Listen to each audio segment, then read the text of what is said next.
donc moo tax man ay question laa ci posé. moo tax ma ne leen. pour ñu xoolaat ak Sonko également est-ce que différence am na si seen. diggante ñoom ñaar non pour l'instant nii xam nga man Diomaye moom dama pour l'instant nii.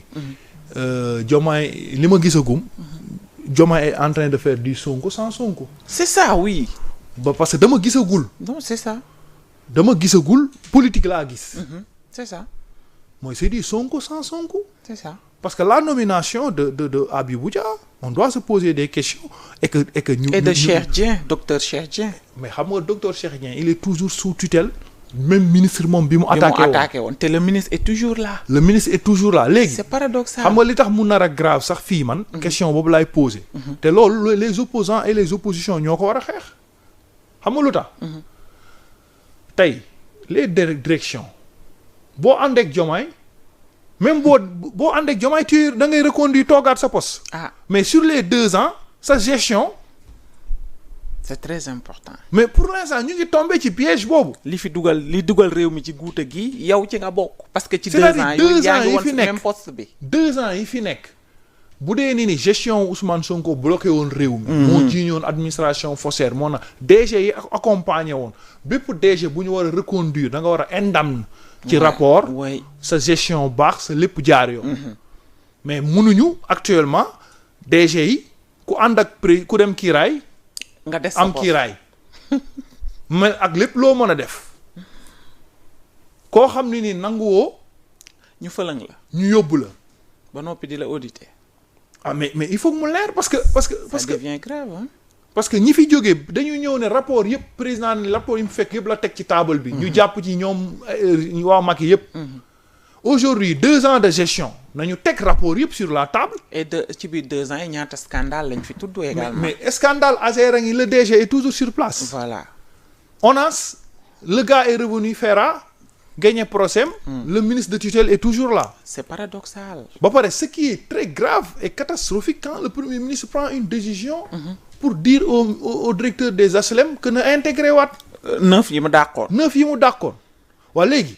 kon à partir d'hier de cette note de service tous les licenciés dañ leen war a intégrer parce que li ministre li DG HLM def DG Puma elle fait pire. elle fait pire effectivement. ba pare di def maa tey. DG Puma mu ngi 23 yi mu mujjee jox génne yàggul dara effectivement. te amul benn dispensaire ak benn kii boo inauguré defagoo benn réalisation. ba pare fekk fa équipe boo xam ne seen bilan. ci bi ñu créé Puma ni mu toll yow yeggagoo fa mais nga ñëw yóbbu gars yi ba ci miir bi dàq 23 ñi nga mujjee jox te ñi nga dàq sa ak ñi nga déployé ak ñi nga jël yóbbu ak ñi nga recruter ak audit externe yi nga defloo foofu même DG bi mu ngi ci même attelage bi te est-ce que premier ministre gis na li Ndeye Marème Samb def fële Puma li xew Puma ak licenciement yi bëri na bruit trop li xew Puma. mais bu fekk li xew HLM bu dee le premier ministre dafa taxaw ne nañu réintégrer waat 9 yi. kon dañu war a réintégrer waat Puma dañu war a réintégrer waat CDC dañu war a réintégrer waat ñëpp. na ñëpp duggaat. parce que li premier ministre jël nii mais question lii dañ ko war a poser question laaj ko sur quelle base nga ko jëlee. parce que bu dee DG bi dafa nekk ci yoon aux HLM. bu dee dafa nekk ci yoon warul budget maye ko mu jël gars yi. mais ci yoon la nekk. parce que ñiy def cri bii nii yëpp yuuxu ci affaire u 9 yi mais ñii fi lañ fekk bi ñuy dàq waa CDC. fi lañ fekk bi ñuy dàq waa Puma fi lañ fekk bi ñuy dàq waa Fera fi lañ fekk bi ñuy dàq ñi nekkoon Dakar dem dikk ñu Babacar Fall yore ak ñoo ñëpp. et que en même temps on perd des procès Grand Théâtre on doit des millions Sénégal la ko war a fay état du Sénégal. AM bu Bachir Fofana. mais dañuy fay ñaata millions. donc même DG yooyu nga xam ne ni ñoom produire ñu yokkuñu indiwuñu partenaire. gisoo benn indiwuñu bailleur indiwuñu bilan mais ñi ñu dàq remplacer leen ak ñeneen. ba pare ñee yóbbu leen ci yoon léegi Sénégal mooy dem di fay. Sénégal bu nekk sous-sol. en tout cas Sénégal boo xam ne Abou Diallo. fii may les licenciés là à partir d'hier des 9 si les 9 sont intégrés. tous les licenciés. dañ leen war a réintégrer. dañ leen war a réintégrer. pour 700 et quelques personnes lañ de port et consort parce que li premier ministre jël décision HLM. pourquoi mu jël ko parce que HLM dafa def pression. HLM force bi ñu génnee def mais su HLM nekkul ci yoon. bu fekk parce que man déjà tout le personnel et le pléthore de personnel aux HLM. man daf ma jaaxal HLM ne produit plus des maisons. HLM ak SICAP. mais lépp a taxaw. lan mooy seen utilité tabaxatuñu kër pour askan wi. lépp a taxaw. ñi fa am ay problème terrain dafa bari. mais ba pare ay recrutement politique du appel candidature moo fay dugal nit. recrutement politique moo fay dugal nit. réew mi ngi ci niveau boo xam ne. mais pour léegi nag est-ce que dañuy toogaat di xaar Bassirou ñëw de dindi ñi Ousmane ñi. ñu waa Kiiraay tamit ñëw remplacer. parce que ñii bi ñuy doog a toog ñoom. ay ñun fuñ jëm. Sonko ak Diomaye bi ñuy doog a toog. Sonko ak Diomaye bi ñuy doog a toog dañu raxas. waaw Macky si dañu raxas Macky indi seeni nit. léegi Ousmane ak Diomaye ki Sonko ak Diomaye séparé wu ñu bëgg a dindi ñii. Sonko dugal indi ñii loolu du mën a nekk. dafa mel ni kon éternel recommencement la. mais lan la habiller Jean pour xawma déshabiller Paul pour Jean. c'est ça. mais loolu moo nekk di am nii parce que li xew HLM c'est un débat. parce que DG bi nee na dafa def audit bi kër gi attanul 9 bu ko réintégraté rek kër gi attan na kon lépp.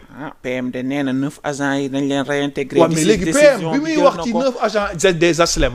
les 23 de Puma fu ndax PM yëg na ko te bind nañ ko ci wax nañ ci. wax nañ ci les 700 de port wax nañ ko. ce qui se passe FERA wax nañ ko. ministère de l'énergie tamit. ministère de pétrole ministère des mines et consorts mais lii xanaa PM amul rapport yi. doy na waar de te PM li xew ci réew mi yëpp yëg na ko. parce que mais pourquoi mu jël bu HLM bi léegi quand le DG mais normalement PM dafa war a démettre DG bi. loolu moo doon parce que bu DG bi wu annoncé ni pour dafa def audit mu am problème budgétaire ba tax na 9 yooyu ñu dugal mu daf leen di kii ba pare évacuer kër gi attandu ko su waxee loolu. mu ne nañ dugalaat 9 yi kon PM am na rapport yu wane ni kon DG bi rapport bi mu defoon baaxul. et que les entreprises yi ñu dàq ñëpp les entreprises privées yi ñu jël cabinet privé externe yi ñu jël. fay leen xaalisu entreprise bi ñu def ay rapport te suñu entreprise yi war a def rapport yi suñu institution yi war a def rapport yi muy Cour des comptes muy IGE ñoom ba léegi gisaguñ seeni rapport donc seeni rapport léegi ñu am ñun ay institution yow pour rapport ak budget mais ñoom dañuy ñëw ci entreprise yi jël budget kii def ci ay rapport bu ñu bëggee dàq ay nit. doy na waa de boo waxee ñu ne dañu ñëw def ci ay rapport interne ak yu ma xamul parce que Marième Samb ay def na ne rapport interne si te biir du Puma également boo xam dafa jël cabinet externe. après indi beneen ressources humaines ci loo xam ne mu ngi doon fonctionner yow ñëwoo fa appel candidature yow politique moo la fa indi. man bu doon appel candidature moo ko fa indi mu signé cahier de charge du ma ci wax dara donc le président de la république bilan bi nga waxoon da nga nekk appel candidature nga waxoon sant ko Ousmane defu ko moom ngeen woote woon yow boo yegsee ngay def di Ousmane sans Ousmane mais jaarale ko ci yoon. Diomaye mooy Sonko rek. te Sonko li xew nii ci affaire emploi yi.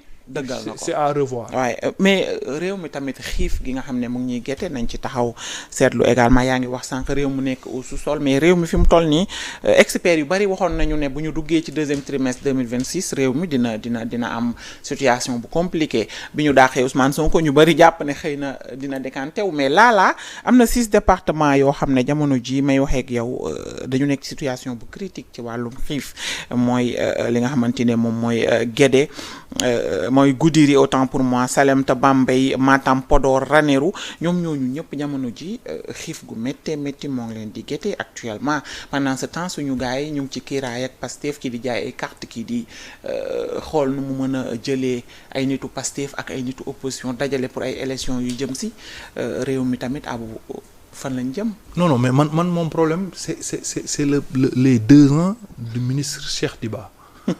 parce que Ousmane ministre des finances am c'était Cheikh Diba. Ouais. sous Diomaye ñu yokkal ko ci économie. gën ko doole 8 milliards Bakel ci comptam la génnee woon. problème mu Azer bi 37 bi ci moom la génnee woon. 7 milliards 500 Touba. 7 milliards 500 Touba ci moom la woon. et que ñu yokkal ko économie ak finance. donc Cheikh Diba nous doit des explications. Ouais. Très sérieuse. parce que li Ousmane Sonko ñaata milliards la ñu wax Abdourahmane Diouf nee na par trimestre la woon. Madiambal waxoon na par trimestre la woon. léegi Ousmane Sonko buñ ko mënee génneel 1 milliard 700 ba mu naan nañu dolli. nañ ko defar rallonge. léegi xiif am.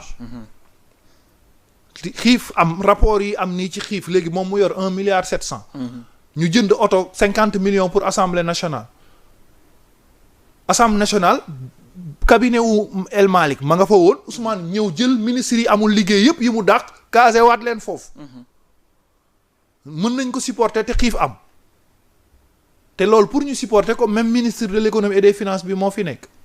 doy na waar de. c'est-à-dire man moom problème foofu la nekk mooy bourse familiale yi boobu ba léegi fayuñu dañu annoncé rek. annoncé woon nañ ko waaye ba tey ah. léegi CMU bi foofa na waxoon bërki démb DG CMU bi mu ngi ba léegi sur place. te moo loué immeuble dëkku ci dem ci beneen immeuble laaj réfection bi immeuble mu ne ci loolu yëpp dañ ko doon fay ci compte ki yooyu. te nit ñi ñu fajuwuñu. c'est-à-dire loolu mu ngi ci même régime bi te même ministre de l'économie et des finances bi moo fi nekk. Ouais. c'est-à-dire mais quel est le problème 1000 milliards yi Ousmane gisoon ci benn compte. anamu te Ousmane bi mu koy wax premier ministre de l'économie et des finances bi moo fi nekk. mu ngi ci wet gi. mais aujourd'hui les mêmes directions yi fi Ablaye Ousmane ba kii bàyyi woon yëpp. Macky Sall te dañ ne woon ñoom dañ koy rationaliser fusionner yenn direction yi Ousmane taxaw politique générale ne dinañ fusionner toutes les entités de crédit ba ci BNDE. mais actuellement toutes les entités de crédit dafa am DG am PCA. léegi Ousmane Sonko ñaata PCA ñooy ànd ak moom buy voyage génn di dem ñooñu lan lañ produire seen entreprise. si 2 ans yi lan lañ yokk te ñu ngi fayee ko ay millions. léegi loolu ba léegi si tutelle ak ci coupeau ministre de l'économie et des finances. doy na waar de. c'est-à-dire pour man Ousmane Sonko dem na ay rapport yi ñuy xaar ci gestion ak ci département premier PM. ak yi ñu am dañ ko soxla pour ñu xam bi ci topp mooy bu dee 2 ans yi jóge nañ fi ñoom moom premier ministre bi moom la ñu waxoon ni moo bloqué munul moo incompétent te loolu tamit moo fay. parce que moom it munul xamul loolu la ñëpp gis moom munul moom loolu moom c'est clair bu ñu am sikk sàkk il était incompétent moom xamul woon munul woon. te da doon assumer. waaw léegi li neexoon nag moom da doon def maa tey c'est-à-dire moom xamul woon munul woon mais amoon na fit di def maa tey. di def li ko saf li ko neex di yàq di def li ko neex. mais bu paree nag jóge fi dem beneen premier ministre ñëw fekk ko fi nañu xam moom fi muy am. moom mënul woon xamul woon te ñu ngi ko doon entretenir 1,7 milliard. waaw ba muy laaj rallonge. léegi le président de la république bi fi nekk tey indi changé wu fi kenn par appel candidature. mais tey fi ñu toll ci 1 an yi ñu jëm nii il faut que ñu xam l'actuel premier ministre faw mu ñëw politique générale même bu dee assemblée nationale bi da ko défavorable